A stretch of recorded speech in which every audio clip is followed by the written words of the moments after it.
en 2010, mon père a racheté la maison de vente aux enchères des Brotteaux à Lyon. D'accord. Pour pouvoir accroître la croissance. Et au fur et à mesure du développement de la maison, on avait une maison de vente à Paris, avec un positionnement qui allait vers l'international, j'entends pour les acheteurs, et une maison de vente aux enchères, un modèle un peu plus local, régional, la maison de vente aux enchères de Lyon. Et finalement, on constatait certaines incohérences dans notre organisation.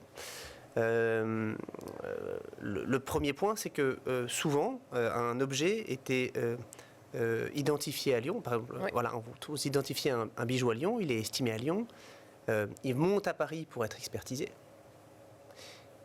par l'expert à Paris. Il redescend à Lyon pour être exposé. Oui. La vente aux enchères de Lyon bénéficie de la communication de Paris, évidemment, et c'est souvent un acheteur parisien, ou en tout cas quelqu'un qui va acheter aussi dans les ventes parisiennes, qui va remporter le lot, et donc du coup le bijou remonte à Paris. Et donc ça c'est le premier point. Il y avait quand même pas mal d'allers-retours.